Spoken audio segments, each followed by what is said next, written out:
भाव देना है भाई। अगर कोई चीज़ नहीं हासिल हो रही तो भाड़ में जाए। क्यों किसी के लिए फ्रस्ट्रेशन झेलनी है, क्यों परेशान होना है। गिव अप करने में और लेट गो करने में इतना ही अंतर है कि आपने हार मान ली या आपने जेल से निकाल दिया, दिमाग से ही निकाल दिया। किसी चीज़ को दिमाग से निकाल देना लेट गो करना है।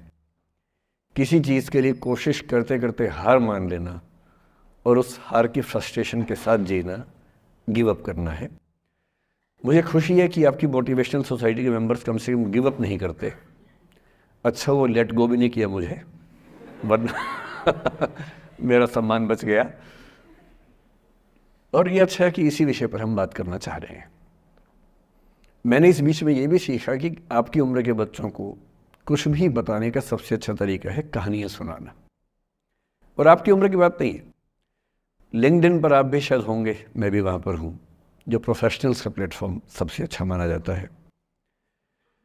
मैंने देखा कि आजकल जो बड़ी बड़ी कंपनियों के सीईओ हैं या सीएक्सओस कहते हैं, सीएफओ है, सीटीओ है या सीएचआरओ है, जो चीफ ऑफिसर्स होते हैं किसी कंपनी के, उनके लिए स्पेशल कोर्सेज चलते हैं स्टोरी टेलिंग के। और उसमें मान लिया गया है कि अगर आप किसी कंपनी के सीईओ बनना चाहते हैं तो बेसिकली जो स्किल आपको आनी चाहिए वो स्टोरी टेलिंग की आनी चाहिए। आप कहानी सुना सकते हो। मैं सच्ची कहानियाँ सुनाना पसंद करता हूँ, झूठ बोलने से बचता हूँ। मैं आपको 3-4 छोटी छोटी कहानियाँ सुना रहा हूँ। ये सारी कहानियाँ सच्ची हैं, 1-1% सच्ची हैं। पर मैं किसी का नाम नहीं लूँगा, जिनकी कहानी है उनका नाम नहीं लूँगा, उनकी प्राइवेसी का मामला है। पर हाँ, सच्ची कहानियाँ हैं। अच्छी बात है कि इन कहानियों के किरदार हम लोग नहीं बने, ईश्वर करे हम कभी ना बने, लेकिन कहानियाँ सच्ची हैं। जब मैं दिल्ली आया था 1990 में, मैं हरियाणा के एक शहर से, भिवानी से दिल्ली आया था पढ़ने के लिए। मेरे ड्रीम कॉलेज में हंसराज भी एक था, पर मेरा संयुक्त से मेरा एडमिशन जाकिर हुसैन में हुआ। मेरे अंक ठीक थे, यहाँ हो सकता था, पर मैं तो नई दिल्ली स्टेशन पे उतरा, बाहर निकला, पता लगा वहीं एक कॉलेज है, वहीं एडमिशन ले लिया मैंने। तो लोगों ने कहा कि यार कैंपस बड़ा अच्छा होता है। मैंने यार क्या फ़र्क पड़ता है, कॉलेज कॉलेज होता है, छड्डो, यही छड्डो में सिखाने आया हूँ आप लोगों को। ये ठीक है, स्टेशन से निकले वहीं कॉलेज है, मैंने घर जाना होगा तो आराम से कॉलेज से निकल जाएंगे, क्या रखा है कैंपस में। पर मेरा एक दोस्त जो मेरे साथ ही आया था उसी शहर से, उसने एडमिशन हंसराज कॉलेज में लिया। मैं और वो स्कूल के डिबेटर्स थे। डिबेटिंग में हम लोग स्कूल टाइम से काफ़ी एक्टिव थे। डीयू में आए तो यहाँ भी एक्टिव रहे। डीयू में मैंने करीब 5 साल डिबेटिंग की और मेरा ख्याल है कि लगभग 300-400 डिबेट्स मैंने जीती होंगी डीयू में, कुछ हारी भी होंगी, लेकिन मैंने खूब डिबेट, वो मेरा दरअसल दाना पानी था, रोजी रोटी मेरी वही थी कॉलेज के दिनों में। घर से पैसे मैं लेता नहीं था, मिलते भी नहीं थे, देना क्या था, मतलब ऐसी स्थिति भी नहीं थी उस समय मेरे घर में कि मिल सके। तो डिबेटिंग मेरा रोज़गार था, एम्प्लॉयमेंट था, मेरा उससे काम चल जाता था आराम से। उसका भी चल जाता था, वो हंसराज से था, मैं जाकिर हुसैन से था। हम खूब डिबेट्स में मिलते थे। अक्सर ट्रॉफी या तो हम जीतते थे या वो जीतता था, कोई भी जीते रूम पे ही आती थी क्योंकि हम रूममेट्स थे, एक साथ ही रहते थे। वो मुझसे योग्यताओं के मामले में 21 था, बल्कि अगर वो 21 था तो मैं 15 ही रहा हूँगा या 12 रहा हूँगा, 22 या 21 तो नहीं रहा हूँगा। मुझसे बेहतर था योग्यताओं में, बड़ा अच्छा व्यक्ति था। ग्रेजुएशन के बाद मैंने एमए हिंदी साहित्य में एडमिशन लिया, जबकि बीए ऑनर्स हिस्ट्री में किया था मैंने। उसने तय किया कि वो कुछ और करेगा, प्रोफेशनल कोर्स करेगा, नौकरी करेगा, तो वो चला गया दिल्ली से। मैं दिल्ली में रहा। फिर मैं एमए के बाद तैयारी करने लगा यूपीएससी की। तब तक मैं यूजीसी जेआरएफ कर चुका था। पहला अटैम्प्ट दिया, प्रीलिम्स हो गया। मेंस मेरा 96 के मेंस की बात कर रहा हूँ, मेंस शुरू होने वाला था, 2 दिन रह गए थे। करीब 10 दिन पहले वो मेरे पास आया हुआ था दिल्ली में, मिलजुल के अच्छे से बात करके गया था। उन दिनों उसका एक प्रेम संबंध कहीं हमारी ही एक मित्र के साथ चल रहा था। हम सब दोस्त थे, तो उनमें से 2 लोगों का आपस में एक अफेयर था। मुझे नहीं पता क्या हुआ, लेकिन मेरे मेन एग्ज़ाम से 2 दिन पहले रात को 12 बजे एक फ़ोन आया और ये बताया गया कि मेरे दोस्त ने फंदा लगा के अपनी जीवन लीला समाप्त कर ली है। वो दिल्ली से दूर था कहीं। और जिस व्यक्ति के बारे में मेरी राय ये थी कि उतना जीवट वाला व्यक्ति कोई हो नहीं सकता, जो ज़िंदगी से हार सकता ही नहीं, जिसके होने से कई लोग हमेशा जीता हुआ महसूस करते हैं, वो चुपचाप एक बंद कमरे में ज़िंदगी से हार गया। मैं आज तक नहीं समझ पाया कि ऐसा कैसे हुआ। बाद में टटोला, उसके पेरेंट्स से बात हुई, भाई से बात हुई, उन्होंने उसकी याद में एक सोशल वर्क शुरू किया ताकि किसी और बच्चे को ऐसा ना करना पड़े। तो जो हल्का हल्का अनुमान हुआ वो ये कि शायद कुछ ऐसा था रिलेशनशिप में जो नहीं संभल पाया था, और रिश्ता टूट ना जाए इसका दबाव बहुत ज़्यादा था, और वो दबाव झेल नहीं पाया। इस उम्र में ऐसा फेज़ आता है, कई बार आता है। ये एक कहानी है, हंसराज कॉलेज से ही जुड़ी है, इसलिए मैंने सोचा कि वहीं से बात शुरू करूँ। नाम जैसा कि मैंने कहा मैं नहीं बताऊंगा, तो नाम बताने का मतलब भी नहीं। और वो जिसकी मैं कहानी सुना रहा हूँ आप लोगों के जन्म से पहले की बात है। आप तो सब 21वीं सदी वाले बच्चे होंगे ना, जेन ज़ी होंगे आप सब लोग, तो ये तो बहुत पुरानी बात है। एक दूसरी कहानी सुनाता हूँ। मैं आपको 2-3 कहानियाँ सुनाऊंगा, फिर उन सबका सार निकाल लेंगे एक साथ हम लोग। दूसरी कहानी ये है कि जब मेरा सिलेक्शन हो गया 97 में, मतलब 96 अटैम्प्ट में पहली बार में मेरा सिलेक्शन हो गया था, मैं एक्सटेंशन लेके तैयारी कर रहा था और डीयू में मैं पढ़ा भी रहा था उस समय। तब मैं शायद डीएवी कॉलेज में था या अग्रसेन को, मैं 2 जगह पढ़ा है डीयू में, तो उनमें से किसी कॉलेज में पढ़ा रहा था उस समय में। तो उस समय एक लाइब्रेरी है कैंपस में ही, सेंट्रल रेफरेंस लाइब्रेरी, आप जानते होंगे, CRL बोलते हैं, जो विवेकानंद जी की स्टैचू है उसके सामने ही वो लाइब्रेरी है। उस लाइब्रेरी में नीचे सब बैठ के पढ़ते हैं और टॉप फ्लोर पे रिसर्च फ्लोर है जहाँ MPhil PhD वाले बच्चे पढ़ते हैं। मैं उस समय शायद PhD कर रहा था या MPhil खत्म हुई थी, वहीं बैठता था, पढ़ता था रोज़। कई दोस्त पढ़ते थे हम लोग वहाँ। हम सुबह 8 बजे लाइब्रेरी खुलते ही वहाँ घुसते थे, रात को 1 बजे निकलते थे लाइब्रेरी बंद होने के समय। तो वहाँ एक छत थी, छत पे छोटी सी कैंटीन थी जहाँ हम लोग जब जब बोर होते थे दिन में 3-4 बार जाके चाय पीते थे।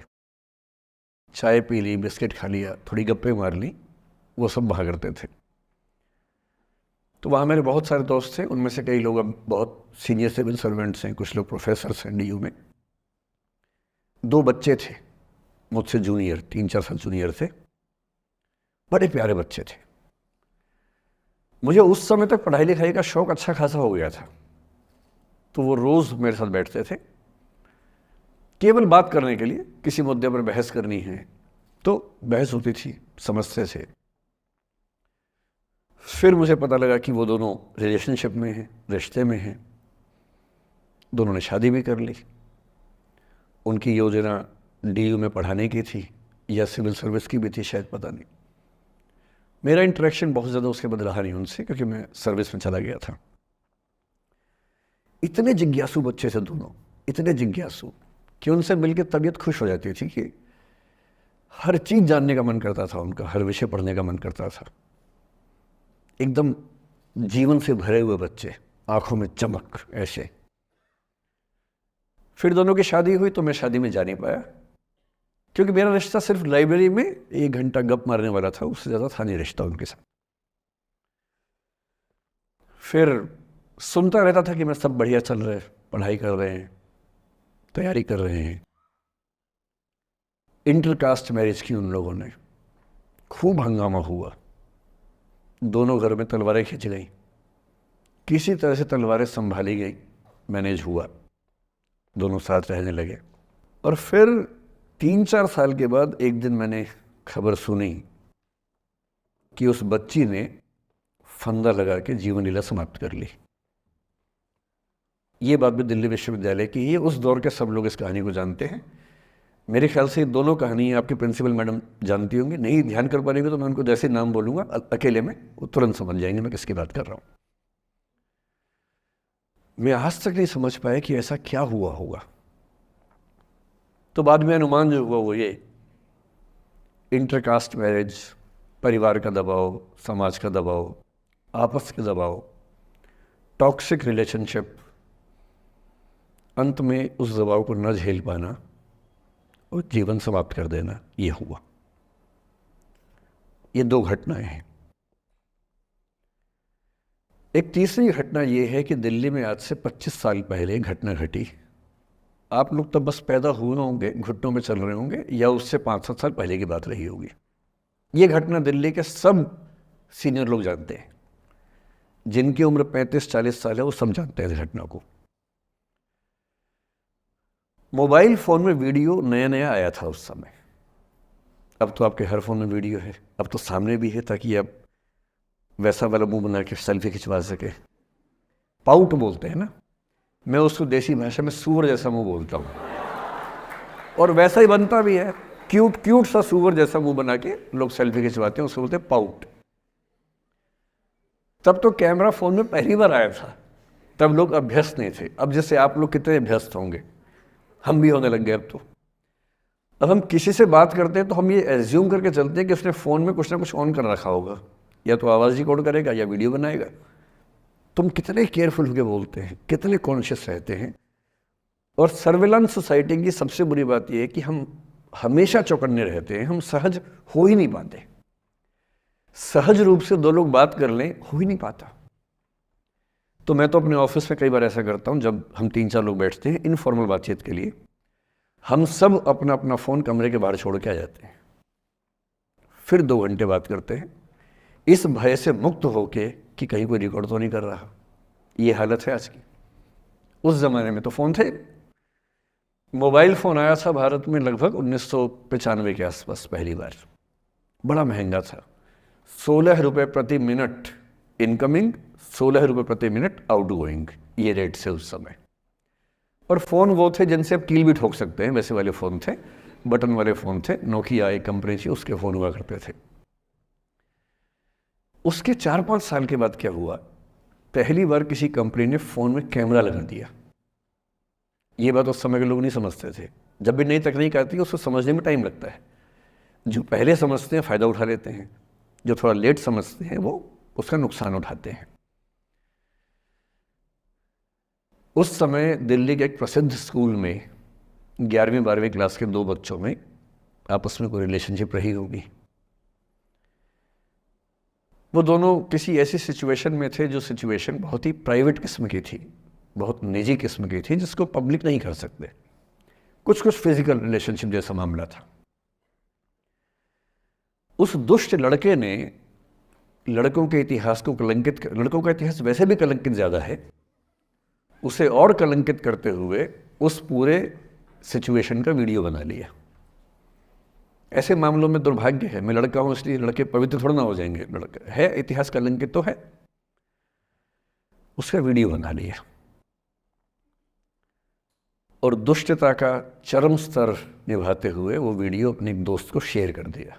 ये कहे कि किसी और को दिखाना मत, जैसा कि होता है अफवाहों की दुनिया में। हर अफवाह एक व्यक्ति एक को ही बताता है, ये कह के किसी और को मत बताना, और अगला व्यक्ति भी अगले को यही कह के बोलता है किसी और को मत बताना। और इस तरह से पूरे शहर को खबर होती है और सबको लगता है कि सिर्फ मुझे पता है। वो वीडियो फैल गया।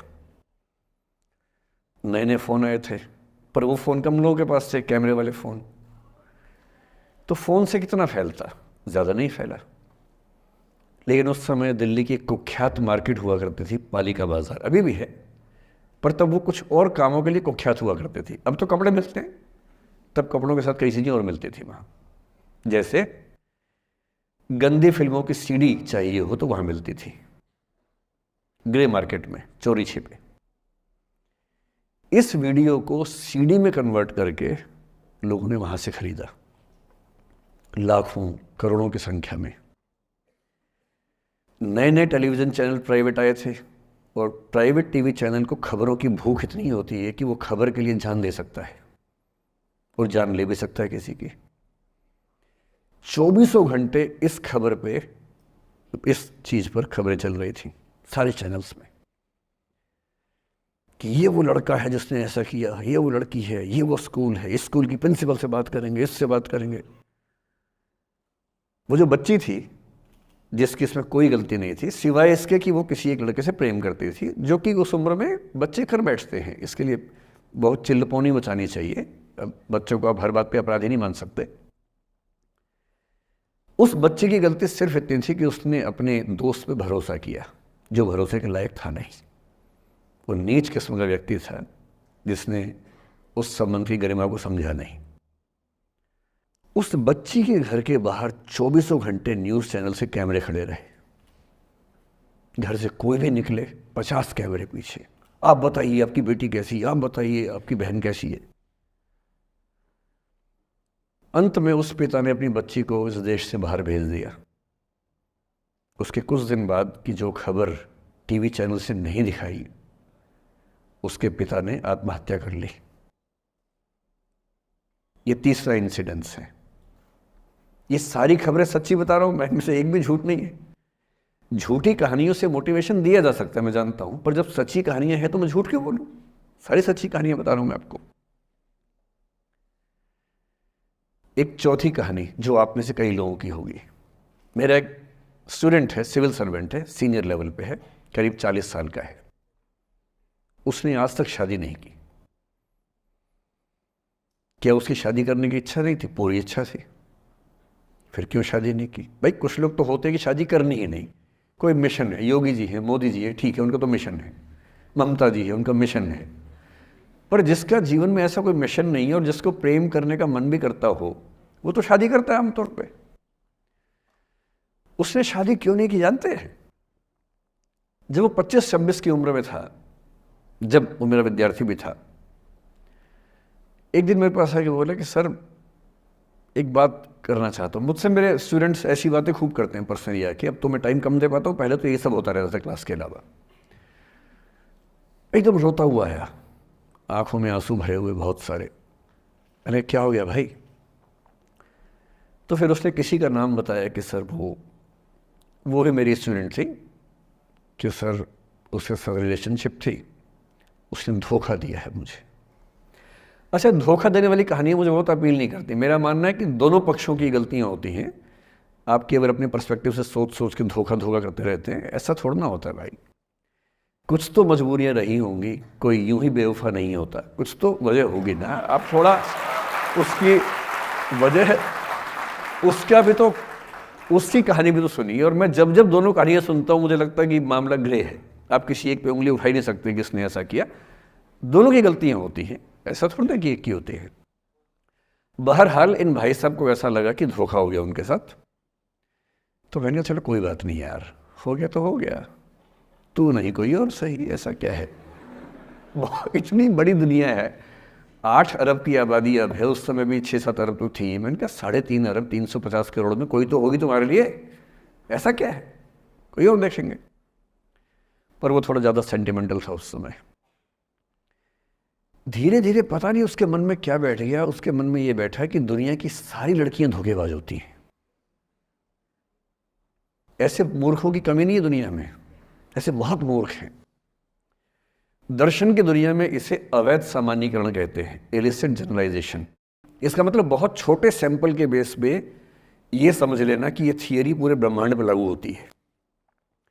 एक लड़की ने धोखा दिया, मान लीजिए धोखा दिया, धोखा इसने दिया कि उसने दिया कि किसी ने दिया, जो भी कहानी हो, एक सैंपल से ये मान लेना कि सब ऐसे होते हैं।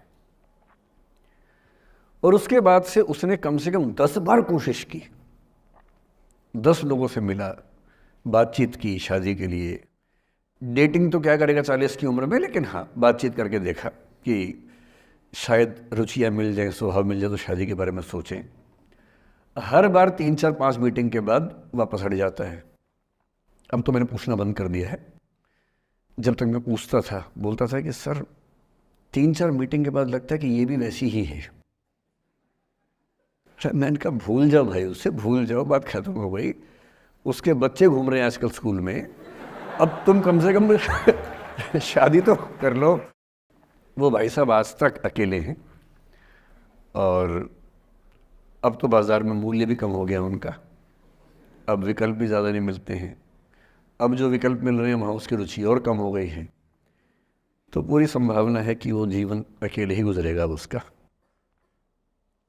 एक अंतिम एग्जाम्पल देके फिर मैं निष्कर्ष की तरफ बढ़ूंगा।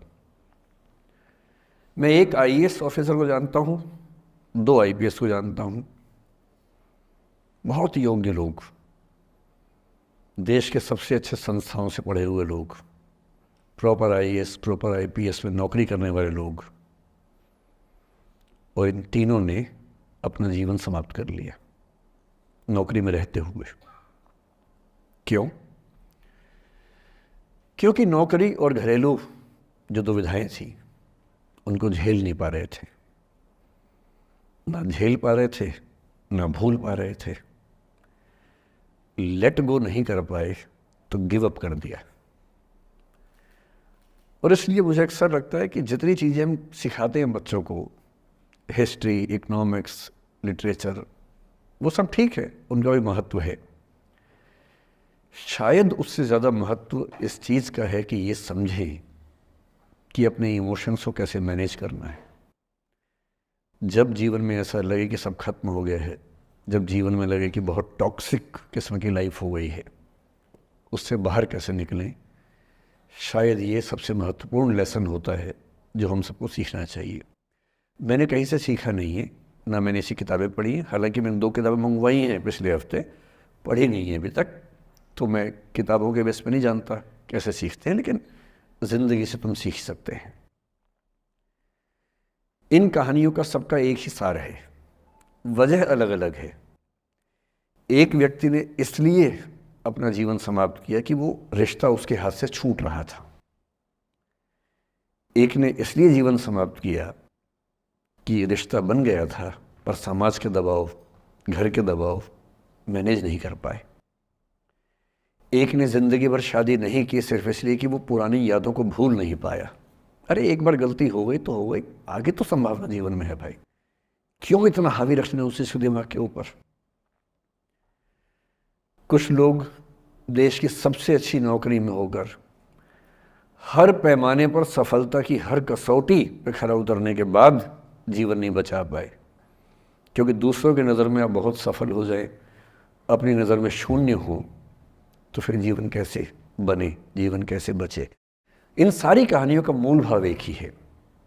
अगर आप खुद को हैंडल नहीं कर सकते तो दुनिया को क्या हैंडल करेंगे। दुनिया को हैंडल करने से पहले खुद को हैंडल करना सीखना पड़ता है, और उसका सबसे आसान जो रामबाण उपाय है उसको बोलते हैं द आर्ट ऑफ लेटिंग गो, जाने दो। वो अफसाना जिसे अंजाम तक लाना ना हो मुमकिन, उसे एक खूबसूरत मोड़ देकर छोड़ना अच्छा। साहिर ने लिखा।